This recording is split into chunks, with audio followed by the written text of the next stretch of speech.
آج خراج عقیدت پیش کرنے جا رہے ہیں امیر المومنین خلیفۃ المسلمین باب مدینۃ العلم حضرت سیدنا مولا علی شیر خدا رضی اللہ تعالی عنہ کو 19 رمضان المبارک کی تاریخ اسلام کا وہ انوکھا اور تکلیف دہ دن تھا جب سیدنا علی المرتضیٰ شیر خدا رضی اللہ تعالیٰ عنہ کو کوفہ کی جامع مسجد میں خنجر کے ساتھ زخمی کیا گیا۔ 20 اور 21 رمضان المبارک تک آپ شدید علیل رہے اور 21 رمضان شریف کو آپ کا وصال ہوا۔ اللہ تعالیٰ نے قرآن مجید کے اندر متعدد مقامات پر صحابہ کرام کی اجتماعی اور بعض مقامات پر انفرادی عظمتوں کو بیان کیا ہے۔ حضرت عبداللہ ابن عباس رضی اللہ تعالیٰ عنہ ارشاد فرماتے ہیں کہ حضرت مولا علی شیر خدا رضی اللہ تعالیٰ عنہ کے پاس 4 درہم تھے۔ آپ کے ذہن مبارک میں عجیب خوبصورت اور منفرد خیال پیدا ہوا۔ آپ نے 1 دینار رات اللہ کے راستے میں خیرات کیا، 1 دن میں اللہ کے راستے میں خیرات کیا، 1 چھپا کے خیرات کیا اور 1 ذرا اعلانیہ خیرات کیا۔ یہ جو اعلانیہ بعض لوگ خیرات کرتے ہیں یا دیتے ہیں، اس سے مقصود ہوتا ہے کہ دوسروں کو رغبت پیدا ہو، وہ بھی توجہ کریں اور پیروی کریں، شوق پیدا ہو۔ تو حضرت مولا علی شیر خدا کے اس خیال مبارک، اس حسن تخیل کو اور آپ کے اس انداز کو مالک کریم نے اتنا محبوب جانا، اللہ کو اتنا پسند آیا کہ اللہ تعالیٰ نے اسے قرآن مجید میں بیان کیا۔ فرمایا الذین ينفقون اموالهم باللیل والنہار، الذین ينفقون اموالهم باللیل والنہار، فرمایا وہ لوگ جو اپنے مال خرچ کرتے ہیں دن میں بھی اور رات میں بھی، سرم وعلانیہ، چھپا کے بھی اور اعلانیہ بھی۔ اچھا، اس کا جو اجر بیان کیا وہ بھی بڑا انوکھا ہے۔ فرمایا فَلَهُمْ أَجْرُهُمْ عِنْدَ رَبِّهِمْ، ان کا اجر ان کے رب کے پاس ہے۔ بتایا نہیں اجر کتنا ہے، چونکہ انہوں نے اللہ کے راستے میں خرچ اس خوبصورتی سے کیا۔ فرمایا فَلَهُمْ أَجْرُهُمْ عِنْدَ رَبِّهِمْ، ان کا اجر ان کے رب کے پاس ہے۔ ہاں، تمہیں اتنا بتا دیتے ہیں کہ وَلَا خَوْفٌ عَلَيْهِمْ وَلَا هُمْ يَحْزَنُونَ، ان پر نہ کوئی خوف ہوگا اور نہ وہ غمگین ہوگی۔ یہ ایک اجر تمہیں بتا دیتے ہیں، باقی فَلَهُمْ أَجْرُهُمْ عِنْدَ رَبِّهِمْ، ان کا اجر ان کے رب کے پاس ہے، نہ وہ انہیں کوئی خوف ہوگا نہ وہ غمگین ہوں گے۔ حضرت علی المرتضیٰ سابقون الاولون میں سے ہیں۔ کب آئے دین میں، کب مسلمان ہوئے، تاریخ کی خوبصورت شہادتیں اور حضرت مولا علی شیر خدا کے دامن مصطفیٰ کریم سے وابستہ ہونے کی انفرادی عظمتیں جگہ جگہ آپ کو تاریخ میں اور احادیث کی کتابوں میں بکھری ہوئی ملیں گی۔ بس ترمذی شریف سے ایک حوالہ پیش کرتا ہوں۔ حضرت انس بن مالک رضی اللہ تعالیٰ عنہ، جنہوں نے 10 سال حضور کے کاشانہ نور پر خدمت کی ہے، وہ فرماتے ہیں کہ پیر والے دن نبی پاک نے اعلان نبوت کیا اور منگل والے دن حضرت علی نے ان کے ساتھ نماز پڑھی۔ او کن فیکون تے کال دی گل، پیر والے دن حضور نے اعلان کیا، یعنی یوں لگ رہا ہے کہ بس وہ اعلان کا انتظار کر رہے تھے۔ اور منگل والے دن حضرت علی شیر خدا رضی اللہ تعالی، عشق لگا سی کھیڈاں کھیڈ دینو، یعنی ابھی عمر بھی 9 سال تھی، کلمہ پڑھ لیا اور فرماتے منگل والے دن میں نے حضور کے ساتھ نماز پڑھی۔ خود ارشاد فرماتے حضرت علی، مسند امام احمد بن حنبل میں موجود ہے، خود فرماتے ہیں، ناز سے فرماتے ہیں، اور میرا خیال ہے ان کا ناز کرنا بنتا بھی ہے، میرا خیال ہے ان کا ناز کرنا کمال بھی ہے، ان کا ناز کرنا دل کو ٹھنڈا بھی کرتا ہے۔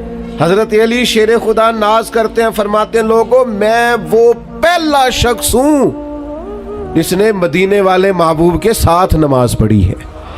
میں نے حضور کے ساتھ نماز ادا کی ہے، محبوب کے پیچھے میں نے حضور کے پیچھے نماز پڑھی ہے، نماز پڑھا کہ میں تے ول ویکھا، مینوں تے کعبہ ہی بھول گیا آئی، بھول گئیاں سب سوم صلاتاں، ایک کو یار دا فکر پہ آئی۔ نماز پڑھی ہے پر پڑھی مدینے والے محبوب کے ساتھ ہے۔ یہ انفرادیت ہے ان کی، یہ ان کا انوکھا پن کہ انہوں نے پہلی نماز کہتے ہیں میں نے حضور کے ساتھ پڑھی۔ حضرت علی المرتضیٰ شیر خدا رضی اللہ تعالیٰ عنہ کی شان اتنی زیادہ ہے۔ آپ کو ایک بات عرض کروں، جو لوگ بڑے ہوتے ہیں نا ان کے مخالفین بھی بڑے ہوتے ہیں، جو بڑے ہوتے ہیں ان کے حاسدین بھی بڑے ہوتے ہیں، جن کے چاہنے والوں کی تعدادیں لمبی چوڑی ہوتی ہیں ان میں تھوڑے تھوڑے نا ہلکے پھلکے ٹیڑھی آنکھ والے بھی، عرض کوئی نہیں پہ نظر بھی تو نہیں نہ لگتی، کوئی مسئلہ نہیں، اس سے کوئی فرق نہیں پڑتا۔ خارجیوں کی ایک جماعت پیدا ہو گئی تھی جو معاذ اللہ مولا علی شیر خدا رضی اللہ تعالیٰ عنہ کی بے ادبی کرتی تھی، تو پھر صحابہ نے نکال کے وہ حدیثیں روایت کی جو نبی پاک علیہ السلام نے مولا علی کی شان میں بیان کی۔ اس لیے امام احمد بن حنبل رحمت اللہ تعالیٰ علیہ ارشاد فرماتے ہیں کسی کی فضیلت میں اتنی حدیثیں نہیں کسی صحابی کی جتنی حدیثیں مولا علی شیر خدا کی فضیلت میں۔ اچھا مزے کی بات یہ ہے کہ روایت کرنے والے سارے صحابہ ہیں، یہ آپ کو فضیلت کی حدیثیں ساری ملیں گی صحابہ سے۔ یعنی یہ حدیث ذرا سنیے، سیدہ طیبہ طاہرہ حضرت عائشہ صدیقہ رضی اللہ تعالیٰ عنہ فرماتی ہیں نبی پاک سب سے بڑھ کر سیدہ فاطمہ سے محبت فرماتی رضی اللہ تعالیٰ، اور فرماتی ہیں مردوں میں حضور سب سے بڑھ کر سیدہ فاطمہ کے شوہر مولا علی شیر خدا سے محبت فرماتے۔ یہ سخی لوگ تھے، کسی کی عظمت اگر ان کو پتہ چلی ہے تو انہوں نے کھول کے بیان کی، اگر کسی کے پاس شان ہے، کسی کو اللہ نے مرتبہ دیا ہے تو انہوں نے چھپایا نہیں ہے، اس کا بیان فرمایا۔ جناب ابو طالب چونکہ عیالدار تھے اور ان کے بچے زیادہ تھے تو حضرت علی رضی اللہ تعالیٰ عنہ کو نبی پاک نے اپنی کفالت میں لے لیا، اور شروع سے ہی بلکہ مولا علی شیر خدا کی والدہ فرماتی ہیں جب حضرت علی پیدا ہوئے تو میرا بیٹا آنکھیں نہیں کھولتا تھا، ہم بڑے پریشان تھے کہ بچہ آنکھیں کیوں نہیں کھولتا، پھر حضور تشریف لے آئے، وہ سنا کے سخن دکھلا کے پھبن مورا پھونک گئے سب تن من دھن۔ حضرت مولا علی شیر خدا آنکھیں نہیں کھول رہے، کریم تشریف لے آئے اور نبی پاک نے اپنے لعاب دہن سے مولا علی کو گھٹی دی۔ فرماتے ہیں جیسے ہی وہ لعاب دہن مولا علی کے منہ میں گیا شیر خدا نے آنکھیں کھول لی اور پہلی زیارت مدینے والے محبوب کی فرمائی، اور پھر انہوں نے حضور کے کمالات کو دیکھا اپنی آنکھوں سے، اپنی نگاہوں سے نبی پاک کی شانوں کو، عظمتوں کو، بلندیوں کو ملاحظہ فرمایا۔ حضرت مولا علی شیر خدا فرماتے ہیں یہ صحیح مسلم کی حدیث ہے اور انہی لفظوں سے آپ کو ملے گی۔ آپ فرماتے ہیں حضور کے اعلان نبوت سے پہلے میں نبی پاک کے ساتھ مکہ مکرمہ کے گرد و نواح میں نکلا، حضور جس درخت کے پاس سے گزرتے اعلان نبوت سے پہلے، بات کو یاد رکھیے گا، حضور جس درخت کے پاس سے گزرتے، جس پتھر کے پاس سے گزرتے، وہی کہتا السلام علیکہ یا رسول اللہ صلی اللہ تعالی علیہ وسلم۔ ان کمالات کو حضرت علی نے اپنی آنکھوں سے دیکھا، نبی پاک کا اخلاق دیکھا، کردار دیکھا، عظمت دیکھی، نبی پاک کو میدانوں میں دیکھا، جنگوں میں دیکھا، صحابہ کی محفلوں میں دیکھا، مسجدوں میں دیکھا، گھر کے اندر دیکھا، گھر والوں کے ساتھ محبت کرتے ربط رکھتے دیکھا۔ یہ سارا کچھ جس باریک نظری سے مولا علی نے دیکھا کسی اور نے اس طرح نہیں دیکھا، جو انفرادیت ان کی ہے وہ انہی کی ہے، کیونکہ یہ گھر کے اندر بھی دیکھتے تھے۔ اتنا کچھ دیکھنے کے بعد حضرت علی فرماتے ہیں، ترمذی میں موجود ہے، فرماتے ہیں دنیا میں نے بھی بڑی دیکھی پر نبی پاک جیسا نہ پہلے دیکھا نہ حضور کے بعد کوئی دیکھا، حضور کی کیفیات جیسا میں نے کوئی دیکھا ہی نہیں، نبی کریم صلی اللہ تعالی علیہ وسلم جیسا۔ شاید یہی وجہ ہے جب کسی نے حضرت علی سے پوچھا نا آپ کو حضور سے کتنا پیار ہے، تو حضرت علی نے فطرت انسانی کے عین مطابق بات کی، فرمانے لگے نبی پاک علیہ السلام ہمیں اتنے پیارے ہیں جتنا صحرا کا سفر ہو، گرمی کا موسم ہو، پیاس کی شدت ہو، پانی موجود نہ ہو۔ حضرت علی شیر خدا رضی اللہ تعالیٰ عنہ مثال دیتے ہیں۔ ایک طبی تقاضا ہوتا ہے نا فطرت کا، وہ ہمارے ایک بزرگ ہیں، وہ کہتے ہیں اب تو خیر اللہ نے مہربانی کر دی، یہ سارے روزے ہی ٹھنڈے گزر گئے، ورنہ وہ کہا کرتے تھے گرمیوں کے روزے ہوتے تھے تو کہتے تھے میرا گلاس سے کچھ نہیں بنتا، جب میں روزہ کھولتا ہوں تو میرا دل کرتا ہے کہ پائپ منہ میں رکھوں اور پیچھے سے ٹوٹی چلا دوں، اتنی سخت پیاس لگتی ہے مجھے، اور میرا دل کرتا ہے کھانا پینا اور نہیں چاہیے، بس پانی پانی چاہیے، طلب ہوتی ہے نا۔ یہ اسے اندازہ ہوتا ہے جسے پیاس۔ حضرت علی مثال دیتے ہیں، ارشاد فرماتے ہیں کہ نبی پاک ہمیں ماں باپ سے بھی زیادہ پیارے ہیں، اولاد سے بھی زیادہ پیارے ہیں، بہن بھائیوں سے بھی زیادہ پیارے ہیں، مال سے بھی زیادہ پیارے ہیں، لیکن فرمایا جس طرح صحرا کا علاقہ ہو، گرمی کا موسم ہو، پیاس کی شدت ہو اور پانی نہ ملے تو پیدل سفر کرنے والے صحرا کے مسافر کو گرمی میں جتنا پانی سے پیار ہوتا ہے نا، مجھے اس سے بڑھ کر مدینے والے محبوب سے پیار ہے۔ یعنی اتنا بندہ سخت پیاسا ہو، اسے پوچھا جائے کہ پانی پینا ہے کہ زیارت کرنی ہے، اسے پوچھا جائے کہ تو نے پیاس بجھانی ہے کہ دیدار کرنا ہے، اگر وہ جواب میں کہے پانی نہیں چاہیے زیارت کرنی ہے، تو اس کا مطلب ہے پھر اسے پیار ہے۔ تو حضرت مولا علی شیر خدا کرم اللہ تعالی وجہ الکریم ارشاد فرماتے ہیں ہمیں گرمی اور صحرا کے موسم میں پانی سے بھی زیادہ مدینے والے محبوب سے محبت ہے۔ حضرت مولا علی شیر خدا رضی اللہ تعالیٰ عنہ نے اس انداز میں رسول اللہ صلی اللہ علیہ وسلم سے محبت کی کہ بعض اوقات تو وہ وارفتگی بن گئی۔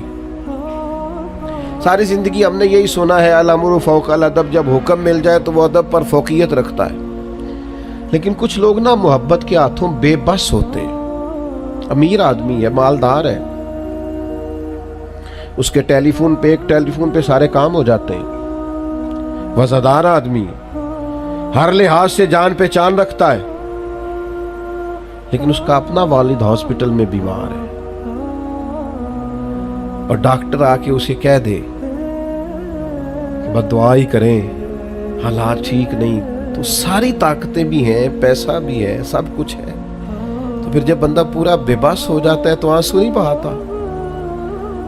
تو یہ جو پھر وہ بے بس ہو کے مصلے پہ بیٹھ کے آنسو بہاتا ہے، تو یہ اس کی باپ سے محبت ہوتی ہے کہ میرے جو بس میں تھا وہ تو میں نے سارا کر ڈالا، لیکن اب کچھ بھی نہیں ہو رہا۔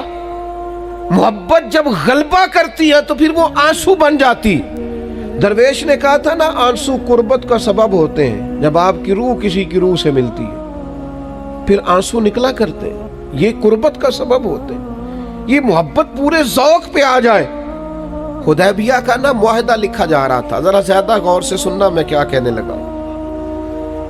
کافروں کے ساتھ نبی پاک کا ایک معاہدہ صلح حدیبیہ طے ہوا، وہ لکھنا تھا، صلح ہو گئی، طے ہو گیا، اب اس کی دستاویزات تیار کرنی تھی، تحریری صورت میں لانا تھا، تو لکھنے کی ڈیوٹی مولا علی کی لگی۔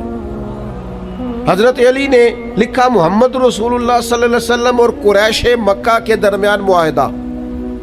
ابو سفیان ابھی مسلمان نہیں ہوئے تھے، کلمہ نہیں پڑھتے تھے، بول پڑے، اور جو ان کے باقی نمائندے تھے وہاں کفار کے، وہ نمائندے بول پڑے سارے، وہ کہنے لگے جی یہی تو مسئلہ ہے معاذ اللہ، اگر ہم محمد الرسول اللہ مان جائیں تو جھگڑا ہی کیا ہے؟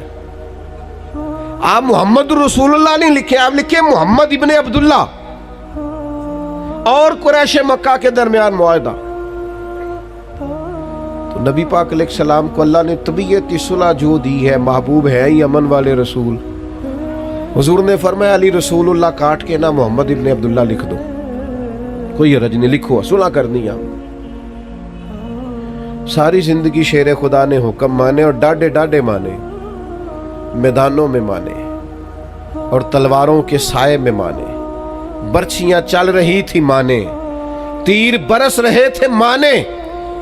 حضرت علی نے ہر حکم مانا ہے اور بصیر و چشم مانا ہے اور دل و روح سے مانا ہے، لیکن آج نبی کریم نے فرمایا علی یہ رسول اللہ کاٹ کے محمد ابن عبداللہ لکھ دو، تو شیر خدا نے قلم رکھا، 2 قدم پیچھے ہٹے، ہاتھ باندھ لیے، وجود کانپنے لگا, کہنے لگے سونے نہیں کاٹا جاتا مجھ سے. تن تندور تے ہڈیاں بالن اسی ہاواں نال تپایا, کپ کپ مکیاں پیڑے کیتے تے عشق پلے تھل لایا. تن دا سالن من دی ہانڈی اسلون صبر دا پایا. غلام فریدہ میں ساری تیری تینوں اجے یقین نہیں آیا.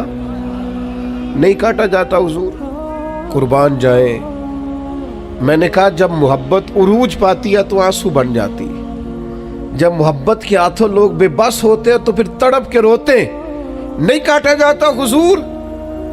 نبی پاک نے یہ نہیں فرمایا لکھا جاتا ہے تو کاٹا کیوں نہیں جاتا, یہ نہیں فرمایا. حضور اس قلبی کیفیت کو جانتے. یا رسول اللہ نہیں کاٹا جاتا. حضور نے فرمایا مجھے دے دو. نبی پاک نے خود کاٹ کے محمد ابن عبداللہ لکھ دیا, مجھے دے دو. لیکن حضرت مولا علی شیر خدا کی محبت نبی پاک کے ساتھ, حضرت علی کا پیار رسول اللہ کے ساتھ, حضرت مولا علی شیر خدا, پتہ نہیں یہ حضرت علی کا حضور سے پیار تھا کہ نبی پاک صلی اللہ تعالی علیہ وسلم نے ارشاد فرمایا اللہ نے مجھے حکم دیا ہے. یہ مستدرک میں حدیث موجود ہے. حضور فرماتے اللہ نے مجھے حکم دیا ہے کہ میں 4 لوگوں سے محبت کروں. اللہ نے مجھے کہا ہے. حضور فرماتے ہیں مجھے اللہ نے کہا ہے ان 4 سے محبت کرو, اور اللہ نے یہ بھی کہا ہے میں بھی ان سے محبت کرتا ہوں. مجھے بھی کہا ہے ان سے محبت کرو. رب فرماتا ہے میں بھی ان سے محبت نہیں. حکمن کہا ہے. کچھ کام حکمن ہوتے ہیں نا, حکمن کہا ہے. یہ حضرت علی کی نا شان تھوڑی انفرادی ہے. حکمن کہا ہے. یا رسول اللہ وہ 4 کون کون ہیں؟ تو نبی پاک نے فرمایا ایک ابو ذر غفاری, ایک سلمان فارسی, ایک حضرت مقداد, اور چوتھے مولا علی شیر خدا. اللہ نے حکمن کا حکمن. اور حضور فرماتے ہیں جنت بھی کچھ لوگوں پر عاشق ہے, جنت بھی کچھ لوگوں کی مشتاق ہے. یعنی سارے جنت پر عاشق ہے, جنت میں جانا چاہتے ہیں. جنت کچھ لوگوں پر عاشق ہو گئی ہے, جنت کو شوق ہے, جلدی جلدی ہے. حضور کون کون؟ فرمایا سلمان فارسی, عمار ابن یاسر, اور میرا علی شیر خدا. جنت عاشق ہو گئی ہے. جنت کہتی ہے یہ کب آئیں گے. جنت کو شوق ہے کہ علی آ جائیں. نبی پاک علیہ السلام نے فرمایا مجھے اللہ نے حکم دیا. ایک دفعہ نا یہ ترمذی میں بھی موجود ہے اور مشکات میں بھی موجود ہے. ترجمہ اپنی مرضی کے کرتے رہیے گا گھر جا کے. کچھ باتیں ایسی ہوتی ہیں جو باتوں میں بند ہوتی ہیں, کھولی جا نہیں سکتی. چپ کر میرے علی, اتھے جا نہیں بولن دی. حقیقتیں آشکار کر دے, صداقتیں بے حجاب کر دے. ہر ایک ذرہ یہ کہہ رہا ہے آ اور مجھے آفتاب کر دے. پر اقبال کہتے ہیں مجبوری بڑی ہے بات کھول نہیں سکتے. کیسا دستور زباں بنتی ہے تیری محفل میں کہ بات کرنے کو ترستی ہے زباں میری. کیسے کھولوں, کھول سکتا نہیں. کیوں؟ تو میاں صاحب کہنے لگے میں دسنا کیوں نہیں کھول سکتے. اے خاصا دی گل آما آگے نہیں مناسب کرنی, اے بندی نہیں, یہ کھولی جا سکتی, یہ مجبوری ہوتی ہے. یہ مشکات میں موجود ہے, یہ ترمذی میں موجود ہے. حضرت جابر ابن عبداللہ راوی ہیں, فرماتے ہیں طائف والا دن تھا, نبی پاک نے مولا علی کو بلا لیا اور بلا کر دیر تک حضرت علی سے باتیں کرتے رہے, سرگوشی کرتے رہے, راز نیاز کی باتیں. تھوڑی دیر نہیں, دیر تک. بعد میں صحابہ نے کہا یا رسول اللہ آج آپ نے اپنے بھائی سے بڑی دیر تک باتیں کی ہیں. تو سننا یہ لفظ حدیث میں موجود ہے. نبی پاک نے فرمایا میں نے نہیں سرگوشی کی علی سے, اللہ نے کی ہے. میں نے نہیں کی, اللہ نے کی. خدا خود میر مجلس بود, اللہ نے کی ہے. حکیم الامت مفتی احمد یار خان صاحب نعیمی رحمت اللہ علیہ شرح مشکات میں لکھتے ہیں, فرماتے ہیں 2 مطلب ہے اس جملے کے. ایک مطلب تو یہ ہے کہ میرا بات کرنا رب کا ہی بات کرنا ہے, اور دوسرا مطلب یہ ہے میں نے خود نہیں کی, مجھے رب نے کہا ہے محبوب بلانا علی کو, ذرا کرنا باتیں اس کے ساتھ. میں نے نہیں کی, مجھے اللہ نے کہا ہے, حکم دیا ہے کہ علی سے طویل گفتگو, طویل سرگوشیاں, لمبی باتیں حضرت مولا علی شیر خدا کے ساتھ نبی پاک کی. اب یہ جو حدیث ہے نا یہ آپ نے لکھ کے رکھ لینی ہے پاس اور کبھی بھولنی نہیں. لکھ لیں گے انشاءاللہ. میں تو اکثر یہی کہنا یاد رکھے جی, پہلے دن آخیا لکھ لیا جی, اس لیے کہ حضور نے فرمایا علم کو لکھ کے قید کر لو. یہ حدیث بھولنے والی نہیں, اور یہ لکھنی بھی ہے اور بچوں کو یاد بھی کرانی ہے. کیوں لکھنی ہے, کیوں یاد رکھنی ہے, کیوں بچوں کو یاد کرانی ہے؟ مسئلہ ایمان کا ہے, مسئلہ ایمان کا ہے, مسئلہ ایقان کا ہے, مسئلہ عقیدے کا ہے. ترمذی شریف میں موجود ہے. حضرت مولا علی شیر خدا فرماتے ہیں نبی پاک نے مجھے تاکیدی حکم دیا تھا. حضور نے فرمایا علی تجھ سے صرف وہی پیار کرے گا جو مومن ہوگا, اور فرمایا علی تیرے سے بغض وہی رکھے گا جو منافق ہوگا. منافق پیار کر نہیں سکتا, اس کی مجبوری ہے, اور مومن علی کو چھوڑ نہیں سکتا, اس کی بھی مجبوری ہے. دونوں مجبور ہیں اپنی اپنی جگہ پہ. حضور نے فرمایا علی سے محبت کون کرے گا, بغض کون رکھے گا؟ دونوں کی مجبوری ہے. اس کو آپ دیکھیں نا پریشان بڑا ہو گیا حضرت علی کا ذکر سن کے, تو سمجھ لے بندے میں مسئلہ ہے. اور جس کو آپ سمجھے نا کہ شیر خدا کی بات سن کے چہرہ کھل گیا ہے, ذرا طبیعت روشن روشن ہوئی ہے, ذرا دل ٹھنڈا ہو گیا ہے, ذرا اس کے جسم کے لوں کنڈے کھڑے ہوئے ہیں, علی علی کر کے اس کے وجود کو طاقت ملی ہے, ذکر علی نے اس کی طبیعت کو ٹھنڈا کیا ہے. اور میرے نبی پاک صلی اللہ تعالی علیہ وسلم حج کر کے لوٹ رہے تھے, غدیر خم کے موقع پر مولا علی کا ہاتھ پکڑا. ادھر دیکھو میری طرف. حضور نے حضرت علی کا ہاتھ پکڑا اور ہاتھ پکڑ کے بلند کیا, اور پھر نظر ڈالی تمام صحابہ کے مجمع پر. فرمایا لوگوں بتاؤ میں تم سب کی جانوں سے زیادہ تمہارے قریب نہیں؟ النبی اولیٰ بالمؤمنین من انفسہم. لوگوں نے کہا حضور آپ ہماری جانوں سے زیادہ قریب ہیں. پھر دوسری دفعہ فرمایا کیا میں تم سب کی جانوں سے زیادہ تمہارا مالک نہیں, قریب نہیں؟ یا رسول اللہ آپ جانوں سے بھی زیادہ ہمارے مالک ہیں. ہاتھ پکڑا نبی پاک نے مولا علی کا اور فرمایا سنو پھر, من کنت مولا ہوں فعلی مولا, جس کا میں مولا پھر اس کے علی بھی مولا. ہاتھ پھڑ کے نبی نے آنکھیں ہنسی. سن لو یار, ہاتھ پھڑ کے نبی نے آنکھیں ہنسی. من کنتو مولا نہیں بھولنا, اور ساری دنیا بھول جانا, پر حیدر مولا نہیں بھولنا. مسئلہ تو کھل کے سمجھ آتا ہے نا. ہاتھ پھڑ کے نبی نے آنکھیں ہنسی, من کنتو مولا, پاوے ساری دنیا بھول جانا. دنیا صحابہ اور اہل بیت تو دنیا نہیں نا, وہ تو دین ہے. پاوے ساری دنیا بھول جانا, پر حیدر مولا نہیں بھولنا.